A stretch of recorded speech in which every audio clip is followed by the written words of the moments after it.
നമുക്ക് അവിശ്വസനീയമായൊരു സംഭവമാണ് നടന്നത്.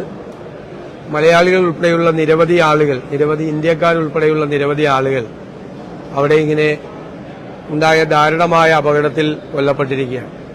ഇത്രയും പേരുടെ മൃതശരീരങ്ങൾ ഒരുമിച്ച് ഏറ്റുവാങ്ങേണ്ട ദൌർഭാഗ്യമാണ് കേരളത്തിലുണ്ടായിരിക്കുന്നത്. നമുക്ക് ചിന്തിക്കാൻ പോലും കഴിയാത്തത്രയും വലിയ ദുരന്തമാണ്. കുടുംബത്തെ പോറ്റുന്നതിനു വേണ്ടിയും മക്കളെ നോക്കുന്നതിനു വേണ്ടിയും ഒക്കെ ജോലിക്കായി വിദേശ രാജ്യങ്ങളിലേക്ക് പോയി കഷ്ടപ്പെട്ട അവർക്കാണ് ഇങ്ങനെ ഒരു ദാരുണമായ ഒരു അന്ത്യം ഉണ്ടായിരിക്കുന്നത്. തീർച്ചയായിട്ടും അവരുടെ കുടുംബങ്ങളുടെ ദുഃഖമെന്ന് പറയുന്നത് വിവരിക്കാൻ കഴിയാത്ത ദുഃഖമാണ്. ആ ദുഃഖത്തിൽ, ആ പ്രയാസത്തിൽ ഞങ്ങൾ എല്ലാവരും പങ്കുചേരുകയാണ്. സംസ്ഥാന സർക്കാരും എയർപോർട്ട് അതോറിറ്റിയും കൊച്ചിൻ എയർപോർട്ടും എല്ലാം ആവശ്യമായ സജ്ജീകരണങ്ങൾ ഇവിടെ ചെയ്തിട്ടുണ്ട്. അവർക്ക് കൊണ്ടുപോകാനുള്ള ആംബുലൻസുകൾ റെഡിയാക്കിയിട്ടുണ്ട്. ആ ആംബുലൻസിൽ അവരുടെ ബന്ധുക്കളെ കൂടി കയറ്റിവിടാൻ വേണ്ടിയിട്ടുള്ള അറേഞ്ച്മെന്റ്സ് കൂടി ഇവിടെ എല്ലാവരും ചേർന്ന് ചെയ്തിട്ടുണ്ട്. ഇതിനപ്പുറത്ത് നമുക്ക് എന്ത് ചെയ്യാൻ നമുക്ക് കഴിയും?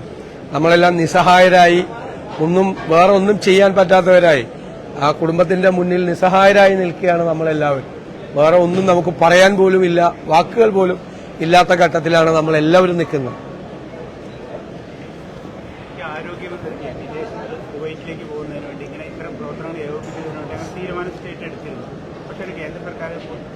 വളരെ ദൌർഭാഗ്യകരമായ സംഭവമാണ്. ആരോഗ്യമന്ത്രിക്ക് ഒരു പൊളിറ്റിക്കൽ ക്ലിയറൻസ് കുവൈറ്റിലേക്ക് പോകുന്നതിന് വേണ്ടി കൊടുക്കാതിരുന്നത്.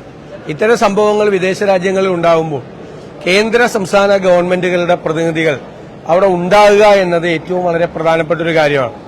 കേന്ദ്രത്തിന്റെ പ്രതിനിധികൾ നേരത്തെ പോയി, സംസ്ഥാനത്തിന്റെ പ്രതിനിധി കൂടി ഉണ്ടെങ്കിൽ അവിടെയുള്ള മലയാളി സംഘടനകളെ എല്ലാം ഏകോപിപ്പിച്ചുകൊണ്ട് കുറെ കൂടി കാര്യങ്ങൾ ഭംഗിയായിട്ട് ചെയ്യാൻ കഴിയുമായിരുന്നു.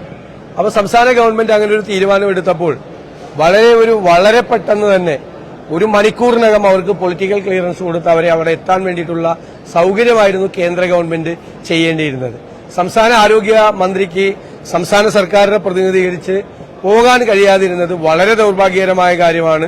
കേന്ദ്ര ഗവൺമെന്റിന്റെ ഭാഗത്തു നിന്നൊരു തെറ്റായ ഒരു മെസ്സേജാണ് അത് നൽകുന്നത്. നമുക്ക് അതിനോട് ഒരു കാരണവശാലും യോജിക്കാൻ കഴിയില്ല. ഈ സംസ്ഥാനത്തെ പ്രതിനിധീകരിച്ചാണ് സംസ്ഥാനത്തെ ഒരു മന്ത്രിയെ ഗവൺമെന്റ് വിടാൻ തീരുമാനിച്ചത്. നമ്മളെല്ലാം ഇവിടെ ഇരുന്ന് ഫോണിൽ അവിടെയുള്ള മലയാളി സംഘടനകളായും എംബസിയായിട്ടും അവിടെ നമുക്ക് പരിചയമുള്ള ആളുകളൊക്കെ ഇട്ട് ബന്ധപ്പെട്ടിട്ടുണ്ടെങ്കിൽ അതിലൊക്കെ ഒരു പരിമിതിയുണ്ട്. അവിടെ പോയി നമ്മുടെ ഗവൺമെന്റിന്റെ ഒരു റെപ്രസെന്റേറ്റീവ് ഉണ്ടെങ്കിൽ കേന്ദ്ര ഗവൺമെന്റിന്റെ പ്രതിനിധികളെ കൂടി കൂടുതൽ നന്നായി സഹായിക്കാൻ പറ്റുമായിരുന്നു. ഇത്തരം ഘട്ടങ്ങളിൽ ആവശ്യമില്ലാത്ത ഒരു സമീപനമാണ് കേന്ദ്ര ഗവൺമെന്റ് സ്വീകരിച്ചത്.